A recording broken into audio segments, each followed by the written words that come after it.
네, 안녕하세요. 라라랜드 여신 것을 환영합니다.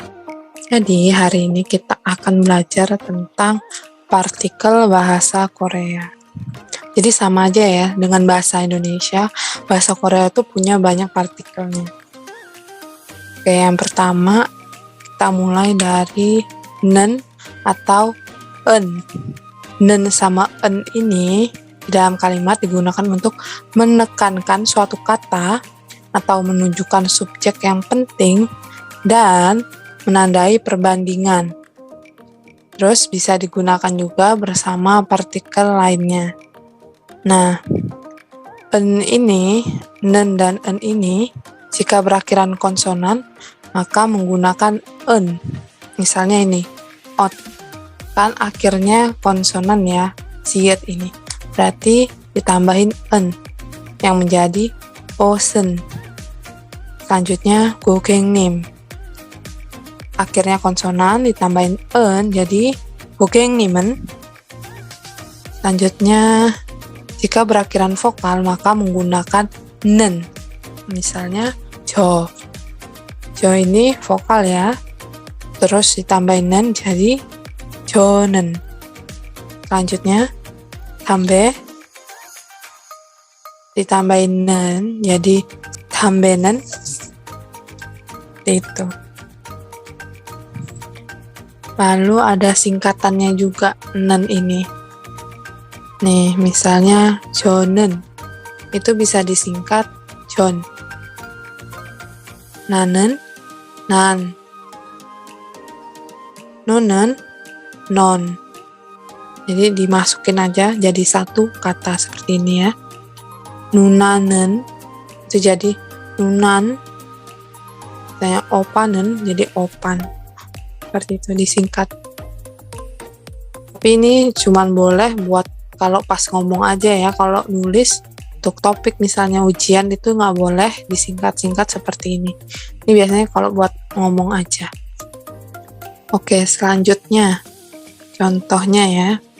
Di sini ada 저는 신입생 lala ragu 합니다. 저는 di sini dia menekankan ya katanya 저는 saya. Ini mahasiswa baru bernama Rara. Saya Rara, mahasiswa baru. Terus 한국에 온 지 1년 되었는데 한국은 menunjukkan subjek yang penting. Kita lagi ngomongin Korea ya. 한국은 yang pentingnya. Terus fungsi selanjutnya dan ini bisa digunakan bersama partikel lainnya. Partikel lainnya itu di sini ya. pada yang berarti pada. Berarti 한국은 여름에는 아주 덥고 겨울에는 아주 좁습니다. Yang berarti Korea, 한국은 pada musim panas, 여름에는 아주 덥고 sangat panas, 겨울에는 pada musim dingin, 아주 좁습니다. sangat dingin. Seperti itu. Selanjutnya ada i atau ga. Nah, ini untuk menandai kata subjek juga. Seperti tadi subjek. Untuk honorifiknya ini diubah keso. Untuk apa? Untuk menghormati orang yang menjadi subjeknya ini. Misalnya, kita mau ngomongin guru, orang tua, atau enggak bos gitu ya. Diubahnya jadi bukan pakai i atau ga, tapi pakai keso. Misalnya contohnya nih, untuk temen ya, kita ngomongin yang biasa nggak formal itu, Rara가 등산을 합니다. Rara mendaki gunung. 등산을 합니다. Terus ini kita karena ngomongin orang tua, ibu ya. Berarti kita pakai yang honorifiknya, keso. Jadi 어머님 keso 등산을 합니다. Ibu mendaki gunung. Oh ya, ini untuk yang konsonan itu pakai i, berarti misalnya ot. Ini berarti osi. 고객님, 고객님이. Oke. Kalau berakhirannya vokal berarti pakai ga. Rara.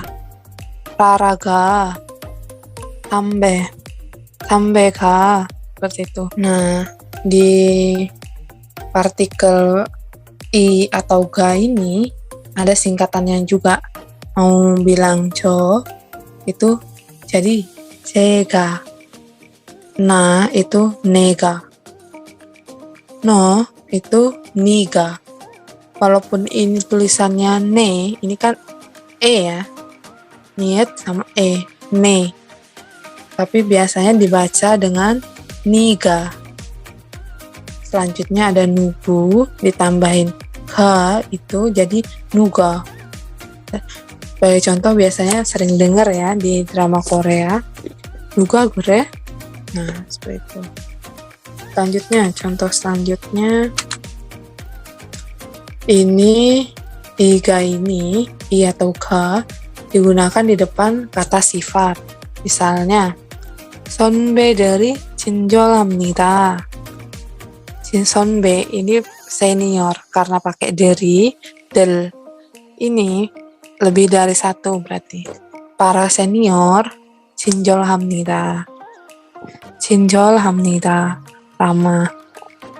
Selanjutnya, contoh selanjutnya, 경치가 아름답습니다.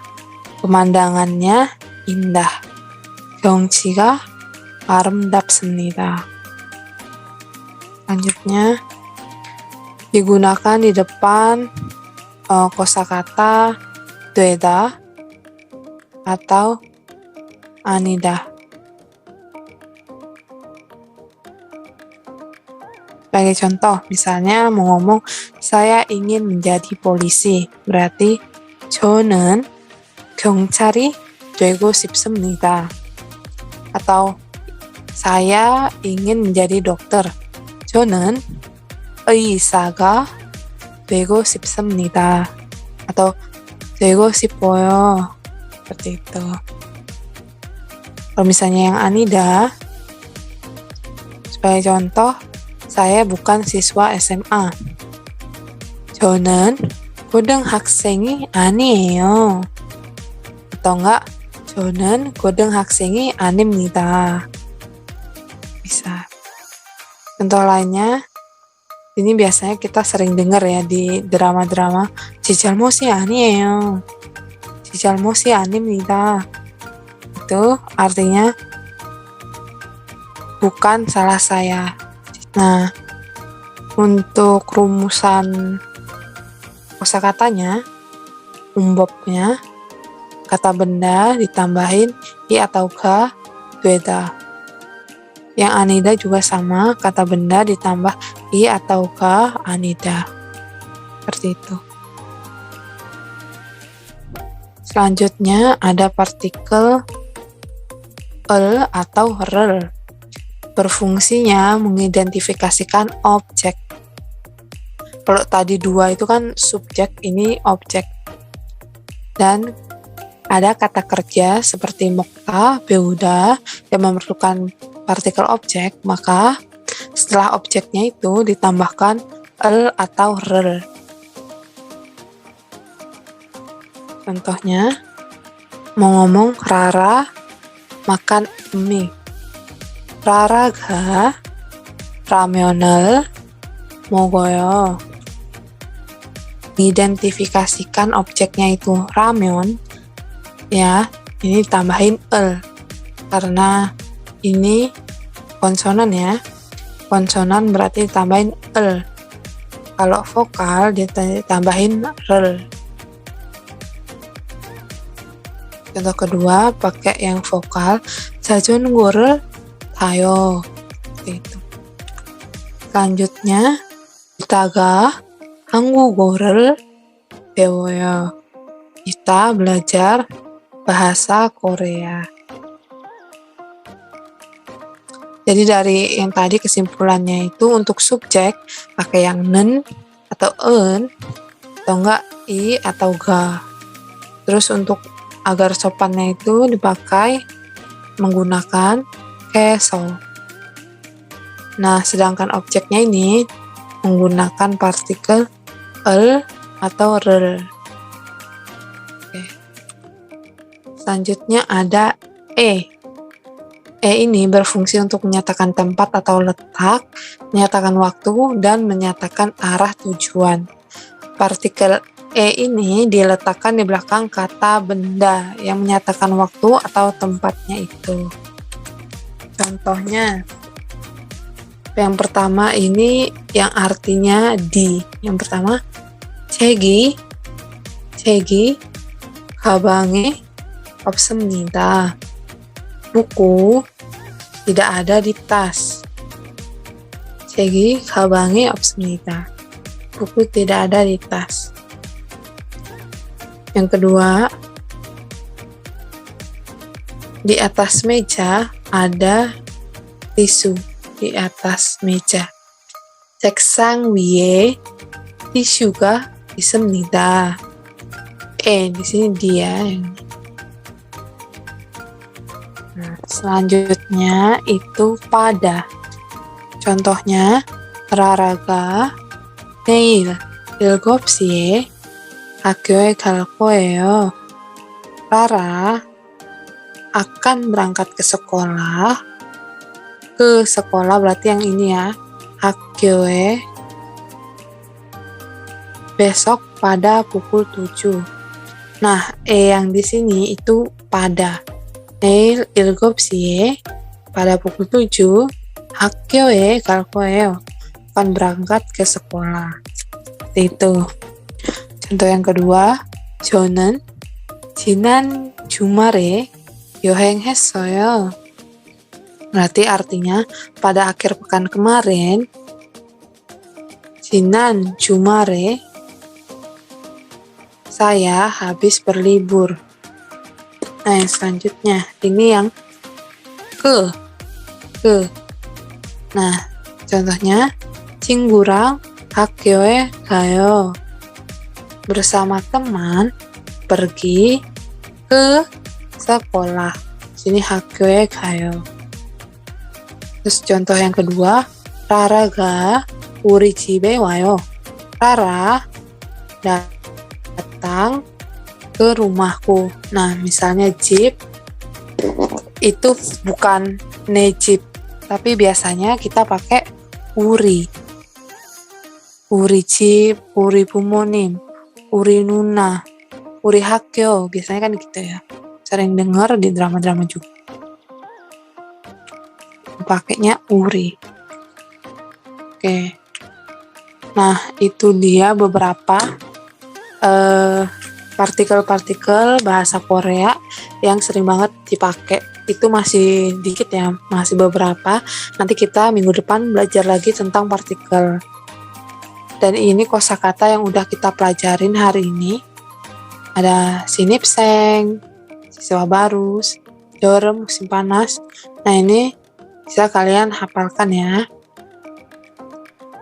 Kita ketemu lagi minggu depan dengan masih topik yang sama, partikel bahasa Korea.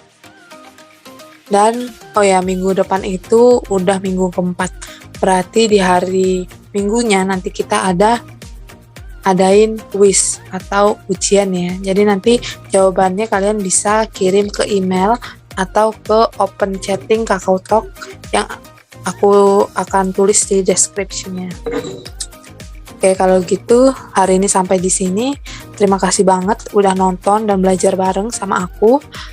Sampai ketemu minggu depan. Daum jue bayo. Bye-bye.